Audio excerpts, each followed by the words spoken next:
Welcome to Creating a Character.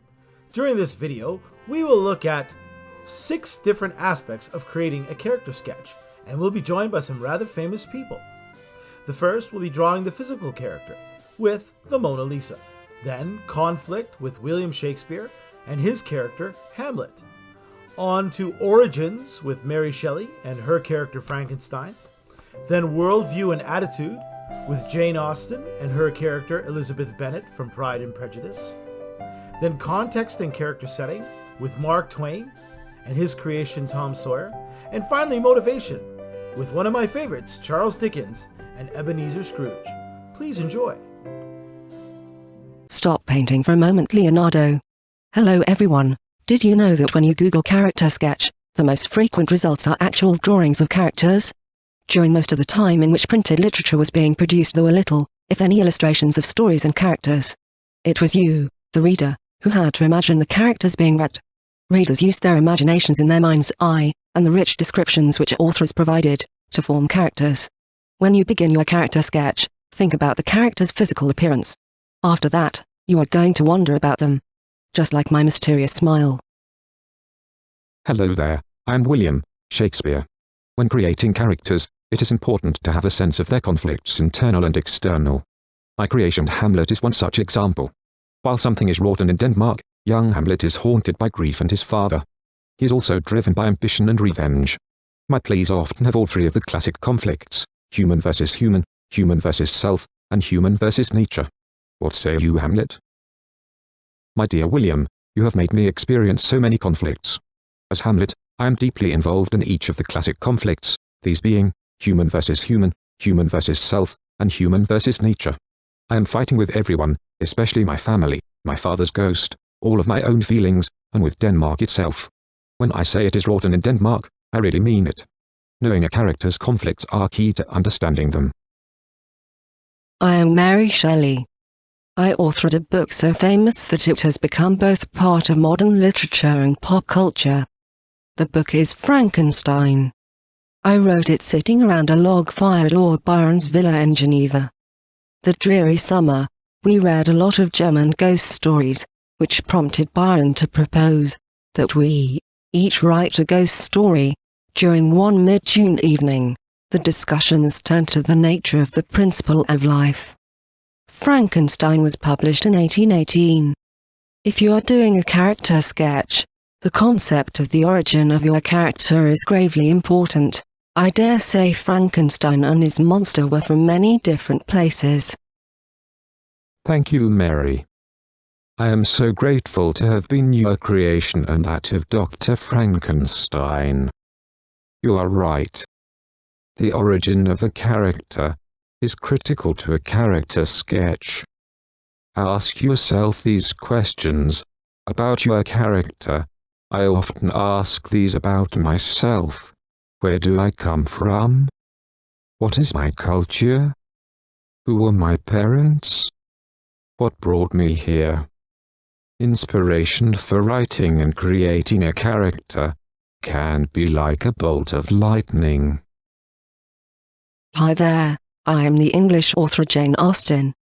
You might have seen a movie which was made from one of my 6 major novels.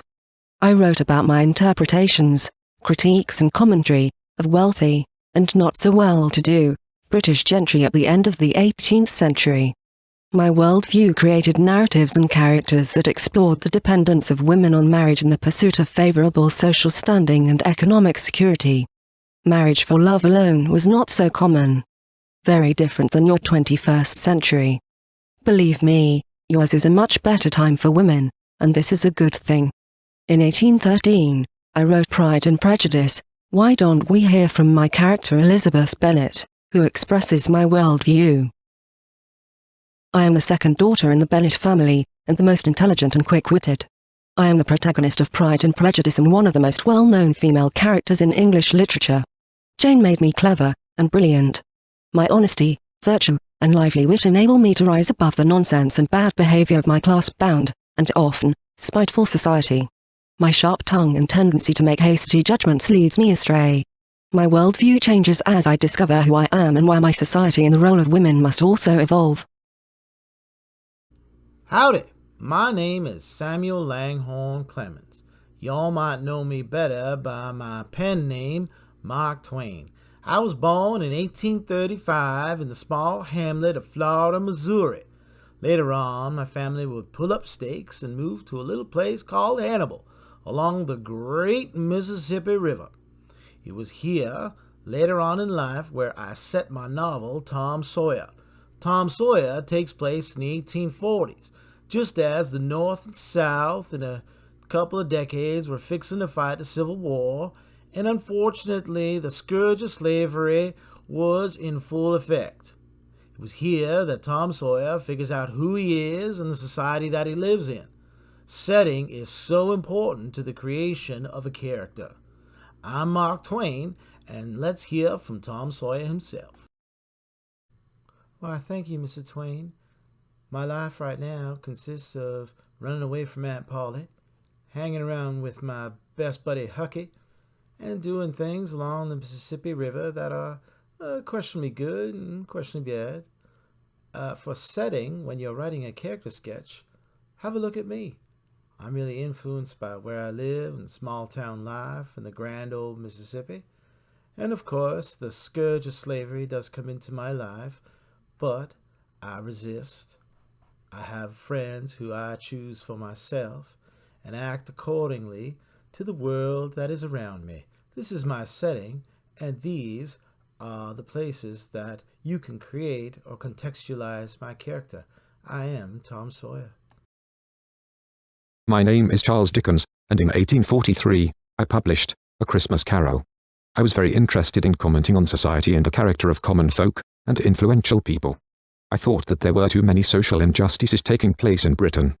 I wanted to write characters who were clearly motivated by a set of immoral values, but were capable of change, given the right influences, and education on social welfare. Motivation is a vital aspect to character design, and writing a character sketch. Here is my character, from this novella, Pre-Ghost Visitation. What motivates you, my dear Mr. Scrooge? Oh, Charles, on again about your 1840s morality in British society. Please, you know what motivates me. You created me. Money. The almighty pound. That's what really keeps people going. Like my clerk, Mr. Cratchit. Of course he loves me. Everyone loves me. I've got all the money. That's what motivates me. And I need to get more. Besides money that motivates me, it's also greed and influence and power. What else does one need? We've reached the end. Thank you for taking the time to have watched this video on how to create a proper character sketch. Thank you to all of the wonderful historical authors and your dynamic characters. Until next time, everyone.